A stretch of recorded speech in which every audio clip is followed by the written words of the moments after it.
തിരൂരിന്റെ സ്വന്തം ശബ്ദമായ ജംഷീർ കൈനിക്കര തിരക്കിലാണ്. കേരളത്തിൽ തദ്ദേശ തെരഞ്ഞെടുപ്പ് ആഗതമായതോടെ ജംഷീറിനെ തേടി സ്ഥാനാർത്ഥികളും എത്തിത്തുടങ്ങി. ജംഷീറിന്റെ സ്വതസിദ്ധമായ ശബ്ദത്തിലും ആലാപന ശൈലിയിലും വ്യത്യസ്ത രീതികളിലുമുള്ള പാട്ടുകളാണ് അവർക്കാവശ്യം. സ്ഥാനാർത്ഥി എത്തിയാൽ വിവരങ്ങൾ എഴുതിയെടുത്ത് അവരാവശ്യപ്പെടുന്ന രീതിയിലും ഈണത്തിലും 2 മണിക്കൂറിനകം പാട്ടുകൾ തയ്യാറാകും. മലപ്പുറമടക്കം വടക്കൻ കേരളത്തിൽ മാപ്പിളപ്പാട്ടുകൾക്കാണ് ആവശ്യക്കാർ കൂടുതൽ. തെക്കൻ ജില്ലകളിൽ നിന്നും പാട്ടിന് ആവശ്യക്കാരുണ്ട്. തിരുവനന്തപുരം, കോട്ടയം അടക്കമുള്ള ജില്ലകളിൽ നിന്ന് മുൻപ് സിനിമാ പാരഡികൾക്കായിരുന്നു ആവശ്യക്കാരെങ്കിൽ അവിടെയും ഇപ്പോൾ മാപ്പിളപ്പാട്ട് പാരഡികളാണ് കൂടുതലും ചിലവാകുന്നതെന്ന് ജംഷീർ പറയുന്നു. തീർച്ചയായിട്ടും ഇപ്രാവശ്യം കുഴപ്പമില്ലാത്ത മൂവ്മെന്റ് ആണ്. നല്ല അത്യാവശ്യം പാട്ടുകളുണ്ട്. എല്ലാ പാർട്ടിക്കാരെ പാട്ടുകളും നമുക്ക് കിട്ടുന്നുണ്ട്.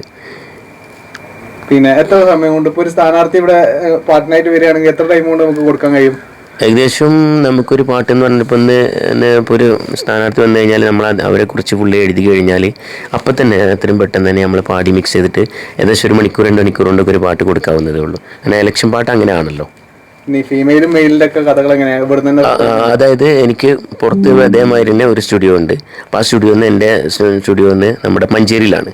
അപ്പോൾ ആ സ്റ്റുഡിയോന്ന് അവർ ഇപ്പം ഇവിടെ നിന്ന് ഒരു ഫീമെയിൽ പാടണം എന്ന് പറഞ്ഞാൽ ആ ഫീമെയിൽ അവിടെ നിന്ന് പാടിങ്ങാണ്ട് നമുക്ക് ഇവിടെ വരും. അപ്പം നമുക്ക് ചിലവരും കണ്ട് തന്നെ വരും.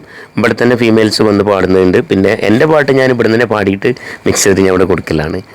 എതിർ സ്ഥാനാർത്ഥികളെ കളിയാക്കിയുള്ള ആക്ഷേപഹാസ്യ ഗാനങ്ങൾക്കും ആവശ്യക്കാരുണ്ട്. ഇത്തരം പാട്ടുകളിൽ പാടുന്നവർക്കാണ് കമന്റ് കൂടുതൽ കിട്ടുന്നതെന്ന് ജംഷീർ പറഞ്ഞു. ഇലക്ഷൻ പ്രചരണമൊക്കെ ചൂട് പിടിച്ചോ? എത്ര സ്ഥാനത്ത് ഏതൊക്കെ പാർട്ടികളുടെ ചെയ്തുകൊണ്ടിരിക്കുന്നത്? ഞാൻ എല്ലാ പാട്ടിൻ്റെയും പാടിപ്പോൾ ഏകദേശം എല്ലാ തരത്തിലുള്ള ആളുകളെ പാട്ടുകളും ഇപ്പോൾ ഏകദേശം ഒരു 19 പാട്ടുകളൊപ്പം ഞാൻ പാടിക്കഴിഞ്ഞ് ഒരു 2 ആഴ്ച കൊണ്ട്.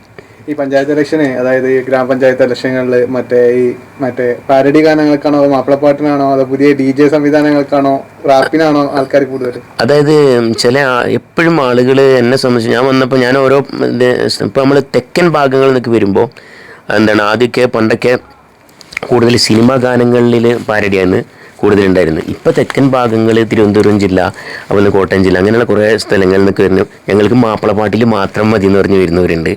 പിന്നെ ചിലർ എന്താണ് എപ്പോഴും നല്ല അടിപൊളി പാട്ടുകൾ ചെയ്യുന്നവർ, ചിലർ നല്ല സ്ലോ ഗാനായിട്ട് ശോകമൂഖമായിട്ട് ഇപ്പോൾ ഇങ്ങനെ തീരവി ഇങ്ങനെ എല്ലാം ഉണ്ട്. ചിലപ്പോൾ തന്തര ഇങ്ങനെ അങ്ങനത്തെ പാട്ടുകളൊക്കെ പാടുന്ന ആളുകളുണ്ട്. അപ്പോൾ പല ഐറ്റംസിലും വരുന്നുണ്ട്. ചിലർ അവരുടെ അപ്പത്തൊരു മൂഡ് അനുസരിച്ചാണ്. ഈ വടക്കൻ കേരളത്തിലേക്ക് വരുമ്പോൾ എത്ര തരത്തിലുള്ള പാട്ടുകൾ? ഫുള്ള് മാപ്പിള പാട്ടാണ്. വേറൊരു സ്ഥാനാർത്ഥിനെ പാരയിച്ചിട്ടുള്ള പാട്ടൊക്കെ ഉണ്ടാവും. എങ്ങനെയാണ് അതിന്റെ? തീർച്ചയായിട്ടും ഉണ്ടാവും. നമുക്ക് ആ പാട്ടുകൾ നമ്മൾ സ്റ്റാറ്റസ് ചിലപ്പോൾ ആ പാട്ടുകൾ അവർ വിടുമ്പോൾ തന്നെ അതിൻ്റെ ഇടയിൽ കമൻറ്റ് പോലും ഞങ്ങൾക്കാ കിട്ടല്. നല്ല അത്യാവശ്യം പച്ചക്കുള്ള കമൻറ്റ് കിട്ടും. പക്ഷെ നമുക്ക് അങ്ങനെ നമ്മളെ ജീവിതത്തിൽ തന്നെ നമ്മളുടെ കലയിൽ രാഷ്ട്രീയമില്ല. നമ്മളിപ്പോൾ ഒരു ടീമിൻ്റെ വർക്ക് ചെയ്യാൻ പറഞ്ഞെങ്കിൽ നമ്മളതൊന്നും ഉദ്ദേശിച്ചല്ല. നമ്മളെ വർക്ക് അവരുടെ ആവശ്യങ്ങൾക്കുള്ള പാട്ടുകൾ നമ്മൾ ചെയ്തു കൊടുത്തിട്ട് നമ്മൾ ഇതാക്കുക. ഞാൻ എന്നെ സംബന്ധിച്ചിടത്തോളം എല്ലാ വേദികളും ഇപ്പോൾ ഈ പഞ്ചായത്ത് എന്ന് പറഞ്ഞാൽ ഇപ്പോൾ ഭിന്നശേഷി പ്രോഗ്രാംസുകൾ തുടരാനായി. ഇപ്പോൾ ഈ December 4 അത് തുടങ്ങി കഴിഞ്ഞാൽ എല്ലാ പഞ്ചായത്തുകളിലും കേരളത്തിൻ്റെ ആ തലം ഇത്തലം വരെ എല്ലാ ജാതി മതം ഭേദമന്യമില്ലാതെ എല്ലാ പഞ്ചായത്തും നമുക്ക് പരിപാടി കിട്ടുന്നതാണ്. ഇന്ന പാർട്ടിയെന്നോ മുന്നണിയെന്നോ നോക്കാതെ എല്ലാവർക്കും വേണ്ടി ജംഷീർ പാട്ടൊരുക്കുന്നുണ്ട്. കലയിൽ രാഷ്ട്രീയമില്ലെന്നാണ് ജംഷീർ കൈനിക്കര പറയുന്നത്.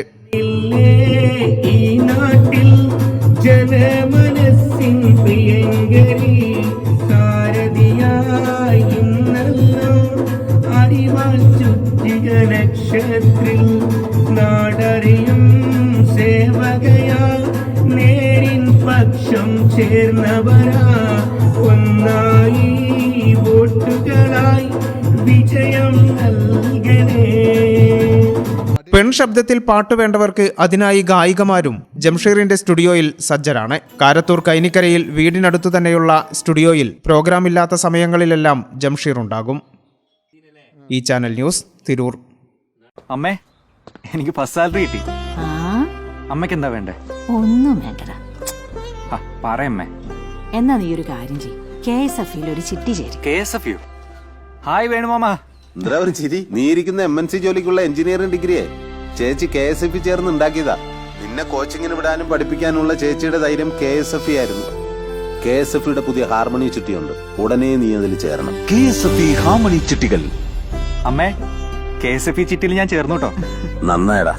അമ്മയ്ക്ക് മോനും ഇപ്പൊ ഒരു സിംഗപ്പൂർ യാത്ര വരുന്നുണ്ട്. KSFE ഹാർമണി ചിട്ടിയിൽ ചേരുന്ന 100 ഭാഗ്യശാലികൾക്ക് സിംഗപ്പൂർ യാത്ര സൗജന്യം. KSFE, ഈ നാടിന്റെ ധൈര്യം.